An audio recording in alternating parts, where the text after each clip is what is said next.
Hello बच्चों, class 9th के social science के प्रश्न पत्र की पूर्व तैयारी के लिए मैं कुछ महत्वपूर्ण एमसीक्यूज लेके आया हूं और ये एमसीक्यूज आपके प्रैक्टिस पेपर से लिए गए हैं। तो सबसे पहले जो बहुविकल्प वाले प्रश्न है उन्हें अपन ले रहे हैं। तो इसमें पहला प्रश्न है कि भारत का क्षेत्रफल विश्व के कुल क्षेत्रफल का कितना है। भारत का जो क्षेत्रफल है वो विश्व के कुल क्षेत्रफल का कितना है, तो वो आपको याद रखना है 2.4%। ये पहला क्वेश्चन हो गया। दूसरा क्वेश्चन पढ़ेंगे अपन भारत के कौन से जीव मंडल निचय विश्व के जीव मंडल निचयों में लिए गए हैं। तो जो विश्व के जीव मंडल निचय हैं उनमें भारत का जो लिया गया वो लिया गया है मन्नार की खाड़ी। इसके बाद तीसरे पर आ रहे हैं अपन भारत के पड़ोसी देशों में किसका जनसंख्या घनत्व भारत से अधिक है। अर्थात जो भारत का जो जनसंख्या घनत्व है उससे ज्यादा कौन सा ऐसा देश है जो भारत का पड़ोसी देश है और उसका जनसंख्या घनत्व भारत से अधिक है, तो वो देश है बांग्लादेश। चौथा प्रश्न है फ्रांस में स्त्रियों को वोट डालने का अधिकार कब प्राप्त हुआ।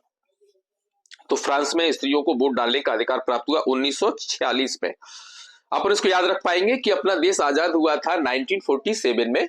तो अपना देश जब आजाद हुआ उसके एक वर्ष पहले मीन्स 1946 में फ्रांस में स्त्रियों को वोट डालने का अधिकार प्राप्त हुआ। पांचवा प्रश्न है द्वितीय इंटरनेशनल का संबंध किससे है। तो द्वितीय इंटरनेशनल का संबंध समाजवाद से है। नाजीवाद, छठवां प्रश्न नाजीवाद किस देश में एक राजनीतिक विचारधारा के रूप में उभरा। तो ये नाजीवाद जर्मनी में नाजीवाद जर्मनी में एक राजनीतिक विचारधारा के रूप में उभरा। इसके बाद अब अपन आ रहे हैं रिक्त स्थानों की पूर्ति के लिए। तो जुकाम और खांसी की दवा के लिए अपन कौन से पादप का उपयोग करते हैं, तुलसी का उपयोग करते हैं।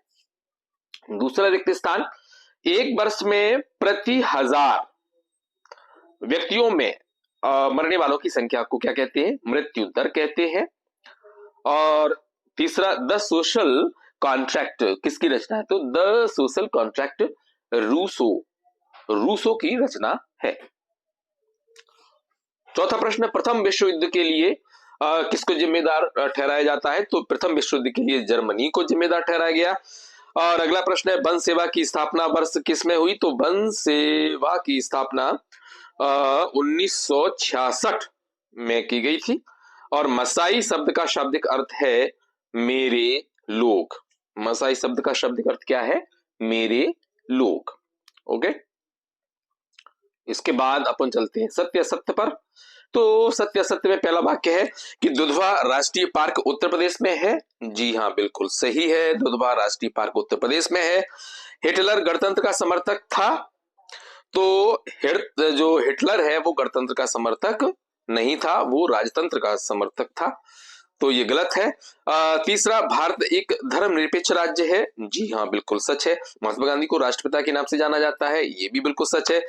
भारत में बहुमत से चुनाव जीतने वाला दल सरकार बनाता है। जी हाँ, बिल्कुल सही है।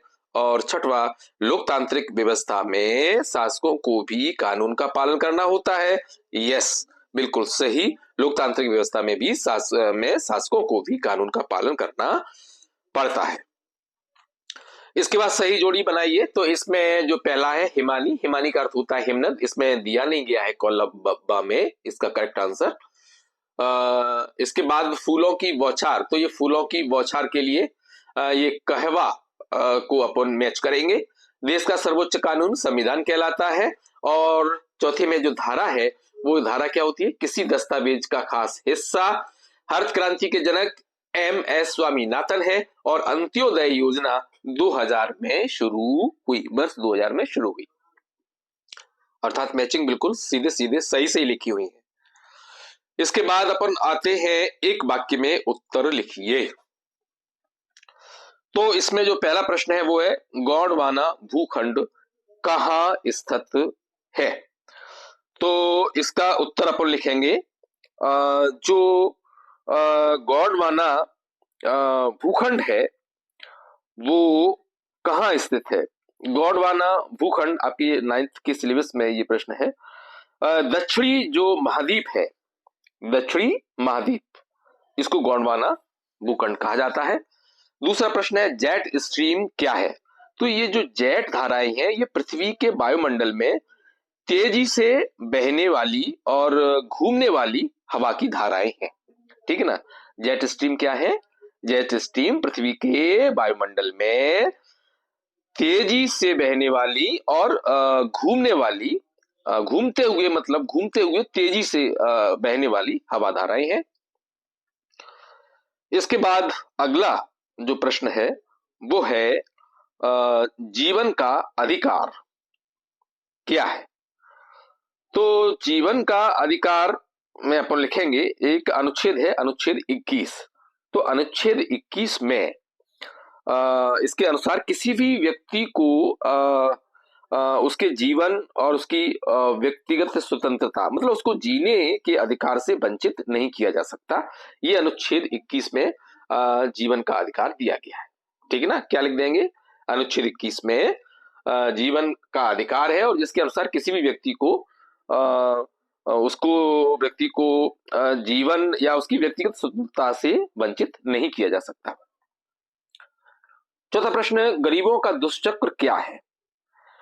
तो ये जो गरीबों का जो दुष्चक्र वाला जो प्रश्न है, इसमें अपन लिखेंगे कि गरीबी का जो दुष्चक्र से आशय है एक आय का एक ऐसा निम्न स्तर, मतलब पैसा कमाने का एक बहुत ही ऐसा निम्न स्तर, मतलब पैसा कम कमा पाना कि जिससे क्या होता है बचत भी कम कर पाते हैं और अपन कहीं पैसे को निवेश भी नहीं कर पाते हैं। जब आय कम होगी तो अपन अपनी बचत का स्तर भी निम्न होगा और अपन उसको कहीं इन्वेस्ट भी नहीं कर पाएंगे, इन्वेस्ट का स्तर भी, निवेश का स्तर भी कम होगा। तो यही गरीबों का दुष्चक्र है। तो उसमें बेचारे फंसे रहते हैं, निकल नहीं पाते क्योंकि आय कम है, तो न तो कहीं इन्वेस्ट कर पाते और न ही कहीं ज्यादा अच्छी बचत कर पाते। अगला प्रश्न है, प्रधानमंत्री रोजगार योजना क्या है? थोड़ा थोड़ा शॉर्ट में लिखना है। तो प्रधानमंत्री रोजगार योजना के तहत क्या होता है कि जो अपन औद्योगिक कोई इकाई डालना चाहते हैं या कोई व्यवसाय डालना चाहते हैं तो उसमें अपने को सरकार 15% तक सब्सिडी देती है। जो भी अपन लोन लेते हैं 1 लाख रुपए तक का सेवा क्षेत्र के लिए मिलता है और औद्योगिक क्षेत्र के लिए 2 लाख रुपए तक का लोन अपने को बिना गारंटी के मिलता है। तो इसमें 15% तक की सब्सिडी अपने को मिलती है और यही क्या है? प्रधानमंत्री रोजगार योजना है। इसके बाद बफर स्टॉक का मुख्य उद्देश्य क्या है? ये इसका आखिरी प्रश्न है। तो ये जो बफर स्टॉक जो प्रश्न है इसका मुख्य आशय ये है कि जैसे चावल या गेहूं जो भी अपना उत्पादन होता है उसके स्टॉक को, मतलब जो भारतीय जो खाद्य निगम है इसके माध्यम से सरकार क्या करती है, जो चावल और गेहूं को जो किसानों से जो खरीद लेती है तो उसका स्टॉक कर लेती है। उस स्टॉक को बफर स्टॉक के रूप में जाना जाता है। जब कभी बाजार में इनकी कमी होती है, मूल्य बढ़ने की संभावना होती है तो उस समय इसका उपयोग अपन मार्केट में सरकार करती है। तो बफर स्टॉक का मतलब क्या हुआ? सरकार के द्वारा जो भी चीजें खाद्यान्न खरीदे जाते हैं उनको स्टॉक के रूप में रखना बफर स्टॉक कहलाता है। तो इस तरह से ये वाले अपने प्रश्न हो गए हैं एमसीक्यू। इसके बाद अपन आते हैं ये दूसरा सेट अपन लेने, दूसरा जो सेट है इसका उसमें से अपन ले रहे हैं। सबसे पहले लेते हैं जो बहुविकल्प वाले प्रश्न है उनको लेंगे। पहला प्रश्न है कि भारत किस महाद्वीप का हिस्सा है? तो भारत एशिया महाद्वीप का हिस्सा है। दूसरा प्रश्न, भारत में प्राकृतिक वनस्पति पाए जाने वाले क्षेत्र कौन से हैं? तो हिमालय भी है, यहाँ प्राकृतिक वनस्पति पाई जाती हैं, आप लोग सब जानते हैं। हरा भरा अपना हिमालय है। मध्य भारत में भी वनस्पतियां हैं और जो मरुस्थल है वहां भी विशेष प्रकार की वनस्पतियां, कम जल के कारण विशेष प्रकार की वनस्पतियां पाई जाती हैं। तो इसका सही उत्तर होगा उपरोक्त सभी। तीसरा प्रश्न, भारत के पड़ोसी देशों में किसका जनसंख्या घनत्व भारत से अधिक है? वो बता चुके हैं, बांग्लादेश है। फ्रांस की क्रांति कब आरंभ हुई? तो फ्रांस की क्रांति आरंभ हुई थी 1789 में। द्वितीय इंटरनेशनल का संबंध समाजवाद से है। नाजीवाद किस देश में एक राजनीतिक विचारधारा के रूप में उभरा? तो उसका उत्तर जर्मनी है। और इसके बाद आते हैं रिक्त स्थानों पर। तो जुकाम खांसी की दवा के लिए तुलसी का इस्तेमाल किया जाता है। और इसके बाद द सोशल कॉन्ट्रैक्ट रचना किसकी है? द सोशल कॉन्ट्रैक्ट रूसो की रचना है। प्रथम विश्व युद्ध के लिए जर्मनी को जिम्मेदार ठहराया गया। वंश विभाग की स्थापना 1966 में की गई थी। मसाई शब्द का शाब्दिक अर्थ है मेरे लोग।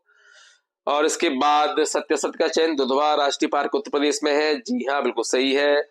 नाजीबाद यहूदी विरोधी था। यस, नाजीबाद यहूदियों से बहुत ज्यादा नफरत करते थे। भारत एक धर्मनिरपेक्ष राज्य है। जी हाँ, सच है। भारत देश 1950 में स्वतंत्र हुआ। नहीं, ये गलत है। भारत देश 1947 में आजाद हुआ था। भारत में बहुमत से चुनाव जीतने वाला दल सरकार बनाता है। यस, करेक्ट है। और छठवां, लोकतांत्रिक व्यवस्था में शासकों को भी कानून का पालन करना होता है। Yes, right. जोड़ियां बनाना है तो सबसे पहला है दोआब। दोआब का मतलब दो नदियों के बीच का भाग। करेक्ट। इसमें जो मैचिंग दी गई है वो सही सही दी गई है, आपको याद करने में सुविधा होगी। दोआब अर्थात दो नदियों के बीच का भाग। फूलों की बौछार, इसे कहवा कहते हैं। और भारत का संविधान बना 26 नवंबर 1949 को, ये सही है। भारत का संविधान लागू हुआ था 26 जनवरी 1950 को, लेकिन ये संविधान जो बन के तैयार हो गया था वो तिथि है 26 नवंबर 1949। धारा, इसके सामने जो लिखा हुआ है, किसी दस्तावेज का खास हिस्सा। हरित क्रांति के जनक एम.एस. स्वामीनाथन। और निर्धनता रेखा का मापन, तो इसका उत्तर है सामने जो लिखा हुआ है। निर्धनता रेखा का मापन अपन कैसे करते, कौन सा संगठन करता है? जो संगठन करता है उसका नाम है राष्ट्रीय प्रतिदर्श सर्वेक्षण संगठन।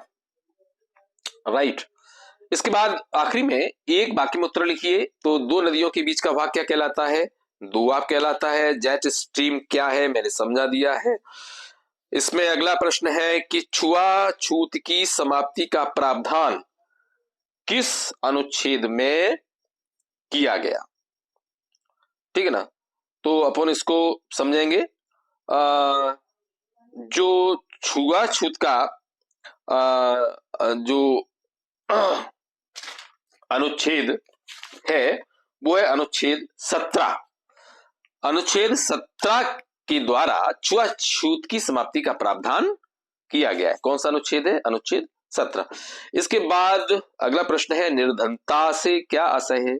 तो निर्धनता की स्थिति वह स्तर है जहां पर व्यक्ति की आय मतलब इतनी कम होती है, पैसा वो इतना कम कमा पाता है कि वो जीवन की जो आधारभूत आवश्यकताएं हैं उनको भी पूरा करने में सफल नहीं हो पाता। तो इसको क्या बोलेंगे अपन? निर्धनता कहलाएंगे। ये क्या कहलाएगी? निर्धनता। फिर से कैसे लिखेंगे कि निर्धनता वह स्थिति है जिसमें व्यक्ति की आय इतनी कम होती है कि वह अपने जीवन की आधारभूत जरूरतों को भी पूरा नहीं कर पाता। इसके बाद इसमें अगला प्रश्न है, मनरेगा का क्या उद्देश्य है? और इसके बाद बफर स्टॉक का क्या मुख्य उद्देश्य है? तो बफर स्टॉक का मुख्य उद्देश्य मैं बता चुका हूं। तो आपका एक प्रश्न रह जाता है, मनरेगा का क्या उद्देश्य है? तो इसको भी आप सुन लीजिएगा ताकि आप परीक्षा में लिख सके अगर आता है तो मनरेगा का एक जो मुख्य उद्देश्य है वो ये है कि जो बेरोजगार लोग हैं उनको उनके जो निवास स्थान है उसके 5 किलोमीटर के भीतर भीतर उनको रोजगार उपलब्ध करा करके उनको जो है एक न्यूनतम मजदूरी का भुगतान करना। जैसे गांव में आपने देखा होगा, जो भी मजदूर हैं, जो भी गांव के लोग हैं, उनको स्थानीय तौर पर कोई सड़क बन रही है, कोई नहर बन रही है, कोई तालाब बन रहा है, कोई कुआं खुद रहा है, तो वहां पे इन लोगों को काम दिला दिया जाता है इनके आवास के आसपास, और जो भी न्यूनतम मजदूरी की जो दर है वो उनको भुगतान कर दी जाती है। तो मनरेगा का यही उद्देश्य है। तो आप शॉर्ट में कैसे लिखेंगे? मनरेगा के द्वारा जो बेरोजगार है ग्रामीण अंचल पर विशेष रूप से, इनको 5 किलोमीटर के भीतर, इनके निवास के 5 किलोमीटर के भीतर इनको रोजगार उपलब्ध कराकर इनको न्यूनतम मजदूरी का भुगतान कराया जाता है। तो बच्चों, ये आपको लगभग दोनों सेट के अच्छे अच्छे महत्वपूर्ण जो प्रश्न थे एमसीक्यूज वो मैंने आपको रिवाइज करवा दिए हैं, और उम्मीद करेंगे आपको वीडियो पसंद आया होगा। आप अपने दोस्तों को भी शेयर करें, और अगर आपने चैनल सब्सक्राइब नहीं किया है तो सब्सक्राइब जरूर करें। अब इसके बाद मैं आपको 2-2 अंक वाले प्रश्नों के सॉल्यूशन भेजूंगा। धन्यवाद।